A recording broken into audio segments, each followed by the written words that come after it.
It was always the Jags. It's always the Jags. It's always the Jags. Always the Jags. Welcome into Always the Jags. It's your number one podcast for all things Jacksonville, all things Jaguars, all things Duval.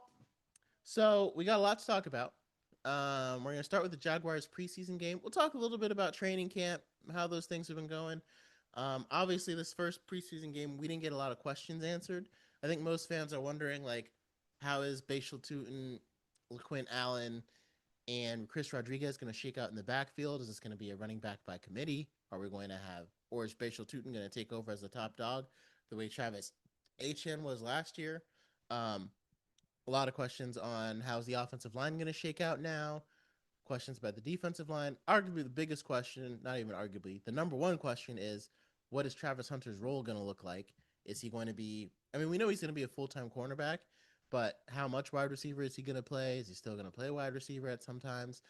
And like the idea that Travis Hunter playing wide cornerback means that the experiment of going back and forth is over. Like when Kyle Brandt brought it up and everything, it's just so ridiculously blown out of proportion. It was so ridiculously blown out of proportion because it's like we just have a greater need at cornerback. We need a cornerback. And so Travis Hunter is our best one. So he's going to play more cornerback than wide receiver. Like, it makes perfect sense. And no, that doesn't mean the experiment is over. That means he's doing what we need right now. And the amount of people that are like, oh, it's a waste of a pick. Oh, I can't believe you did this. Oh, now it's over. Oh, now we don't get to see it.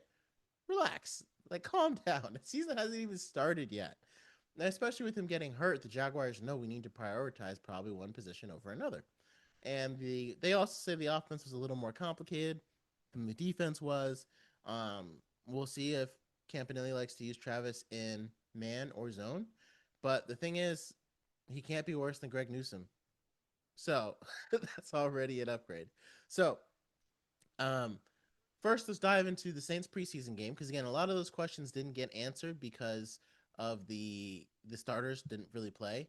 And so the number one factor that I think everyone can agree on, and we should all agree on, is the Jaguars have an issue at backup quarterback. We have an issue at backup quarterback. I'm sorry, but Nick Mullins did not look good. He did not look like he was getting to his right reads. He threw a couple of ugly interceptions, I believe. It was like one or two. And it looked like he didn't have the arm strength to make certain throws. There was a lot of things that just didn't look right. And I think we should probably bring in competition. Like, I could almost argue that I'd rather have the quarterback rooms of like the Browns, the Cardinals, or the Saints, at least behind Trevor. Like, this is obviously Trevor is better than all those quarterbacks combined. But if we're talking about who I want behind him, I'd rather have any of those rooms as far as backups goes than our current one does. Because I think I'm taking Carson Beck or Gardner Minshew from Arizona over Nick Mullins if Jacoby Brissett goes down. I think if Deshaun Watson goes down, you have more faith in, I don't know about Dylan Gabriel, but maybe Shadur Sanders than you do in Mullins. And same thing with the Saints. Like, I will say, Spencer Rattler played a terrible game. I would not be looking to trade for him. We traded for some guard from the Ravens, and I don't even understand that move. I'd be looking to trade for Minshew. I think we should have signed him. But trade for Minshew, trade for Zach Wilson. One of these teams that has like three quarterbacks that's probably not going to end up going with three on the roster. I think the Cardinals are probably going to prefer to have, I don't know if they got Brissett's contract thing worked out, but I think they prefer to just have Brissett and Beck because there's no point in playing Minshew when you want to see what you have in Beck before you end up drafting a quarterback next year, right? And so I would look at one of those two. Even Zach Wilson, I probably wouldn't mind as a backup because, I mean, he fell down the depth chart in a lot of different teams. Like, I think he went to third string on the Dolphins or third string on the Broncos or something like that. So he's had a rough time, I guess, in camp when it comes to where I think people just don't really like his attitude or something. There's something off about like why he keeps falling down the depth chart for a guy who went as the number 2 overall pick. But he showed off a lot of arm strength in just that game against the Saints.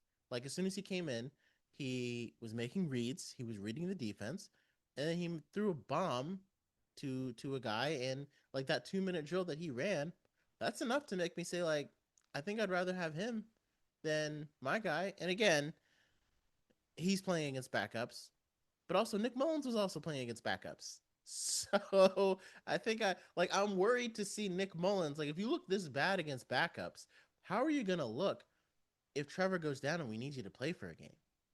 And again, think about how important this is because it ended up not mattering in 2023. But in 2023, Trevor was hurt and he was trying to play through it. And finally, with the Panthers game and we were losing, we put in CJ Beathard and just let Trevor rest. We won 26-0, right? Now it was a home game, so that helped too. And the Panthers were absolute trash, but we won 26-0.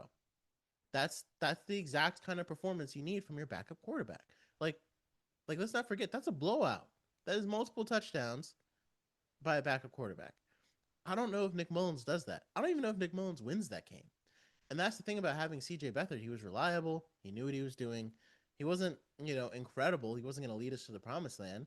But the whole idea of the backup quarterback is steady the ship, not sink it. And right now, I think our situation is looking more like sink it. Like even the guys that came in after, like the comeback that we had from this being down 20-9. I actually turned the game off and I had to come back and turn it back on when I found out it was actually a game. But being down 20-9 and then having uh I think it was Carter Bradley was one of the quarterbacks that came in. I forgot the name of the other one. Come in and, light it up and lead us all the way back to 24-20. That's why you don't celebrate early. Was awesome. And obviously it's just preseason, so it doesn't really matter. But it also kind of shows like just how bad Nick Mullins was. And again, it's not to say that it's against backups, right? And the guys that came in, well, they're playing against the third stringers, the backups. So sure, they had an easier competition, but all Nick Mullins really proved is that he belongs with the third stringers.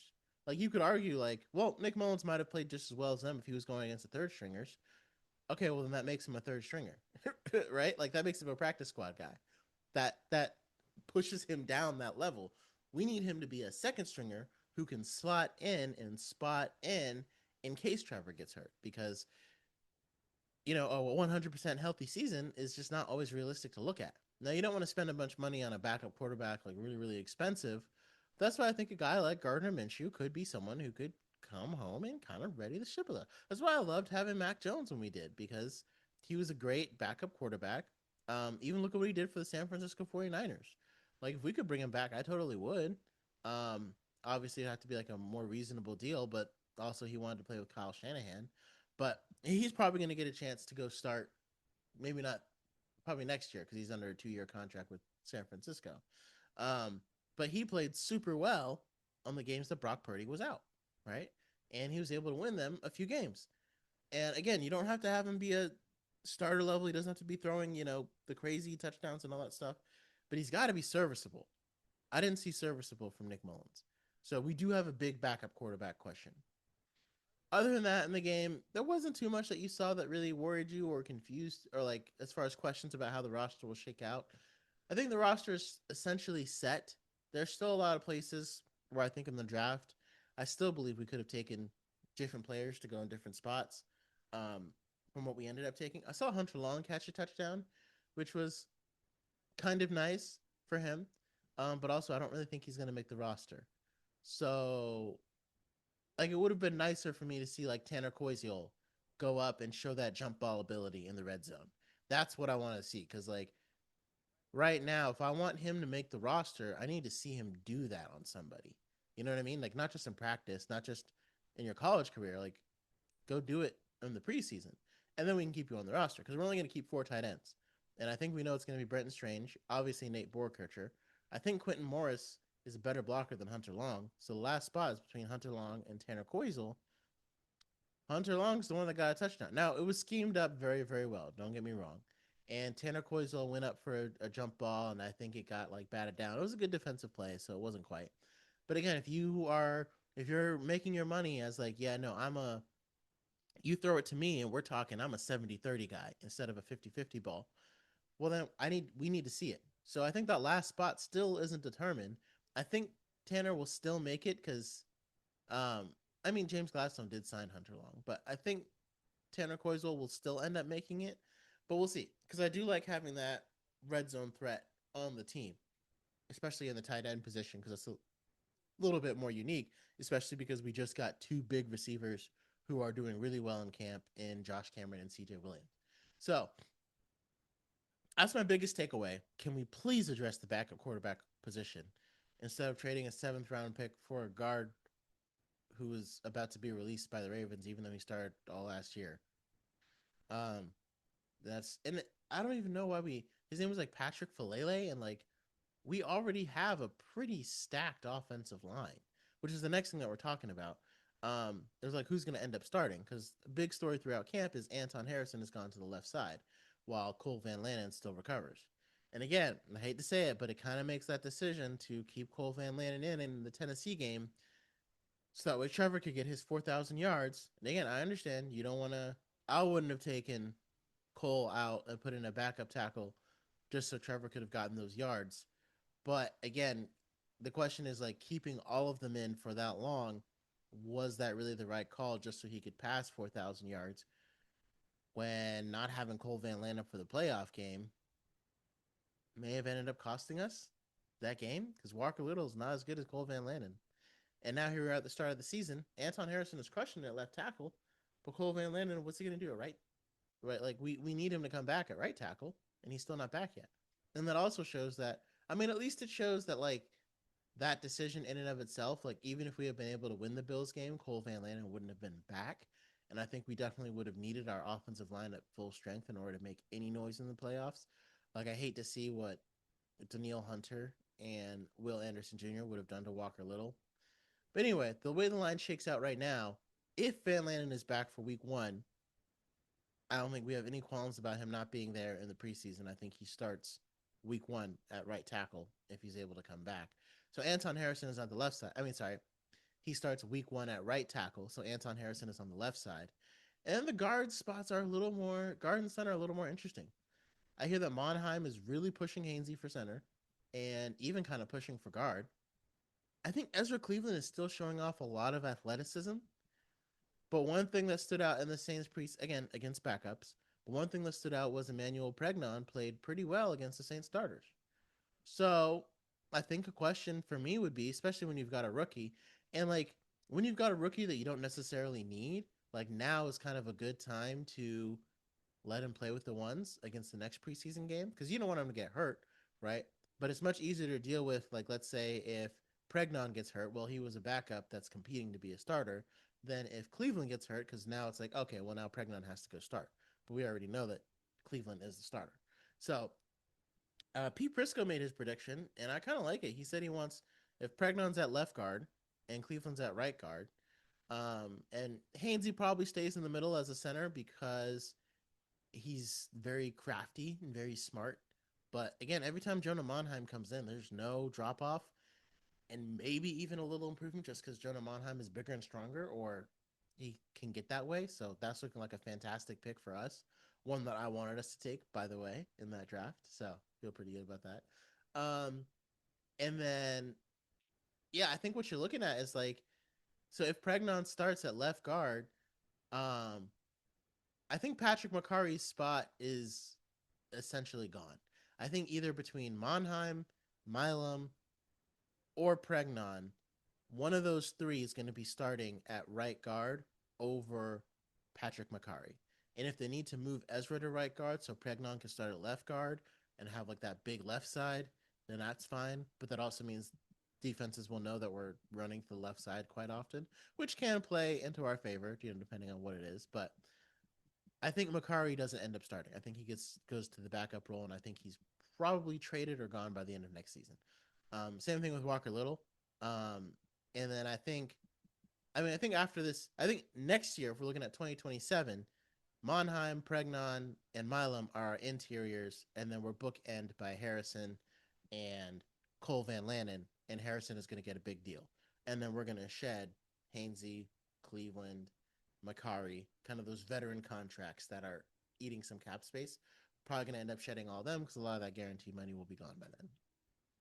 And then we'll probably draft some, and Little. And we'll probably draft some guys to kind of fill the void. But I think Canton Harrison is going to get a big contract from us, and he's going to get re-signed. So I could see that being our start because they kind of do want to do a youth movement, and Pregnon was a fantastic draft pick. So right now, though, as far as this season, I think Ezra Cleveland is still earned the right to be a starter. So I see him playing right guard, and I do kind of see Pregnon playing left guard, which I mean is crazy for a rookie to be able to pass up two sophomores basically in Monheim and Milam. But I wouldn't be surprised if towards the end of the year, if you know, not Haynes, if Monheim and Milam end up surpassing Hainsey or surpassing Pregnon. Um, I wouldn't be surprised if towards the end of the year, Monheim and Milam end up surpassing Hainsey and Cleveland. Because Ezra Cleveland has gotten hurt, but he's been good for us ever since he came from Minnesota and he's been healthy. So good drafting in the offensive line. Like we got a line that we can feel good about for the next 2 or 3 years, especially if Pregnon ends up being a starter. I mean, he is older, but again, those guys are all on rookie contracts, so that's a great feeling. And then we're gonna have a lot of cap space next year, and so like I said, shedding those contracts, getting Anton Harrison a big deal probably looks like the future. But for right now, our offensive line is in pretty good shape. So that's a good thing to feel about. Like, not only that, but you have guys who can back up if need be. Because if you have those young guys start, and then McCary can come in, Little can come in if need be, and all those things. And with guys going down left and right, like I think the Chargers just lost their center for the season. Little or McCary might end up being a pretty valuable trade chip since we were able to draft some guys that are doing pretty well. I have heard Monheim at right guard.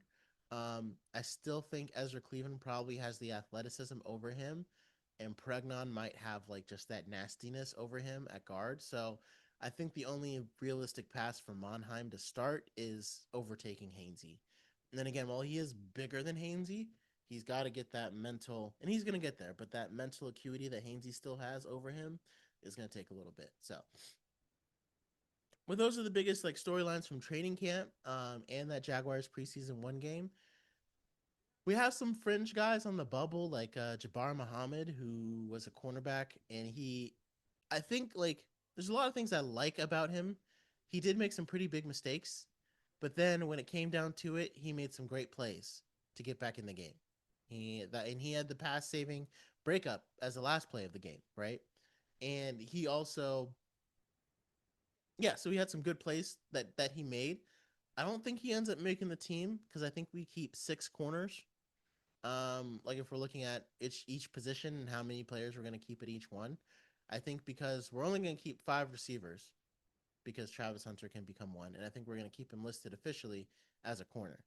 And so I think we might do 5 corners and 5 safeties, but I think we'll do 6 corners and 5 safeties because some of them will play special teams. And so if you got Hunter, Lewis, Jones, um, and Monteric Brown, that's 4. And then depending on Christian Braswell, maybe Muhammad leaks the last spot, but it feels like Braswell is a little bit ahead of him. Um, I did like how he had that mentality of, messed up, got back up, let's keep fighting, let's keep playing, live another down. And I still would have not necessarily preferred, but like Monteric Brown is very good in zone, but Jarian Jones is right there kind of nipping on his heels. And so it creates a pretty good cornerback room because Jarian Jones can start on the boundary. So if anyone goes down, we can. I still think Jordan Lewis starts us for us in nickel. Um, so it's a pretty good corner room, especially with Monteric Brown and the way that he really thrives in zone schemes. So that all is shaping out to be good. If you're asking me would I have rather kept Devin Lloyd over Monteric Brown, you're probably right, especially for the deal that Devin Lloyd ended up getting. Um, because I still think he was the most. Now we move on to linebacker, right? And so, like again, in that game, you don't really see much of the. You don't see much of the. In that game, you didn't see much of the starters, so it's kind of hard to know exactly who's going to end up doing what. Um, One thing I have been hearing, Branson Combs has been really making a name for himself. I think he was an undrafted or a rookie from last year, 7th round rookie or undrafted player. Um, and he's been showing a lot of prowess in coverage. And Ventrell Miller has been showing a lot of prowess in the run. And Branson Combs has been a little bit of a liability in the run. He hasn't been terrible, but Devin Lloyd was very solid at both. And so it kind of feels like, is this gonna? And there were some players that I wanted in the draft, some who were really good in coverage and some who were really good on the run. Because Foye Oluokun makes his bread and butter in the tackling game, in the run game, and because our run defense is like already heralded, I kind of leaned more towards, okay, let's get a guy who's good in coverage so we can make sure that they're not killing us over the middle. And so Branson Combs appears like he's more of that guy than Ventrell Miller is. And so this question is like, is Campanile going to play it where, depending on the team that we're running against, right? Or is he going to play it against a certain down? Like, is Ventrell Miller going to be the short yarders linebacker when it's, 3rd and short, or 1st and 10 if he's anticipating a run? That's when it becomes more of a chess game, because if you're anticipating a run but they throw and Ventrell Miller gets beat on coverage, well, that could be 8, 10, 15-yard gain. But if you're expecting a run, but if you're expecting a pass and Branson Combs takes the wrong angle on a run, and they target Foye Oluokun to block because they know he's much better at run defense, then now you could have given up a 8 or 10-yard run. And that's the difference when you don't have a guy that's like really solid at both. From what a lot of people hear is like run defense, though, is something you can. I feel like it's easier to improve on run defense than it is to improve on coverage skills. And so that's kind of where you might have to end up meeting in the middle. So we'll see. Obviously, I just want the best guy on the field, whoever's the best. And I'm kind of leaning towards Branson Combs just because of his ability to play coverage, and I think that's what we need. But I also wouldn't mind a lot of 3 linebacker sets where maybe you have Branson Combs playing weak side and Ventrell Miller playing strong side, and let Foye Oluokun patrol the middle. And that way, if there's any routes over the middle, Branson can take them, Ventrell Miller on the other side. But then, then how many safeties? Is that 2 safeties that we keep on the field? Are we not going to be in dime as much? Because by that argument, well, then you might as well play in dime, because then you can have Jordan Lewis on the field all the time, and he's fantastic, especially in covering the slot. Like, he's designed to cover slot players over the middle, and then just keep Ventrell Miller in there to patrol the run. So it kind of becomes a lot of 6 in one hand, half a dozen in the other. I probably want to see, how does Branson Combs cover tight ends versus how does Jordan Lewis cover tight ends? And do we have a safety who can match up really well with tight ends? Antonio Johnson is kind of a bigger safety who's really fast, who we've been using. I wanted to see a little bit more from Caleb Bransaw. Jalen Husky was a pick that I criticized a lot, and we actually saw some nice plays from him in the Saints preseason game. I think he had a breakup. He had a good stick tackle. I think he knocked the ball out. He was kind of all over the field. And so in Caleb Bransaw, the thing about him was his recovery speed that he was known for. But if he's going to be a starter, we kind of wanted to see a little bit more from him. And Jalen Husky admittedly looked big and fast. And that's what you want in your safety. I mean, what else could you ask for? So there's a lot of things that we'll still end up seeing. Lastly, when it comes down to the defensive line, BJ Green had a fantastic play. I think he and Strigo are definitely going to end up making the roster. They feel like locks again. Jalen McLeod and Wesley Williams, it's hard to know exactly who's going to make it out of them. Are we going to keep 5 ends? Are we going to keep 6? I think we're probably leaning towards 5, and so that means Wesley Williams is the last spot. And again, I still feel like I would like a twitchy 3rd edge rusher, like the way the Texans just got Jadeveon Clowney. Like, is there a veteran twitchy edge rusher who can just be like a pass rush specialist? Like, I can't think of his name, but he signed with the Chiefs a little bit ago. His name was Josh Uche. Like, he was with the Patriots, he was with the Chiefs. I'd probably give him a buzz and just see, like, on 3rd down, 3rd and long situations, can we throw you in, let Trayvon Walker go to the inside? And I still would have loved to have Grayson Halton move to the inside on that side, but, I'll beat a dead horse with that one because we took Reggie's over him. So let me know your thoughts about the Jaguars preseason game, training camp rumors and thoughts and all that stuff. And never forget, it was always the Jags. Thank you so much for listening or watching. Make sure you hit that like and subscribe button so you never miss out on any videos about the Jaguars from my channel. Check out some of these other videos that I'm sure you'll be interested in. And again, never forget, it was always the Jags.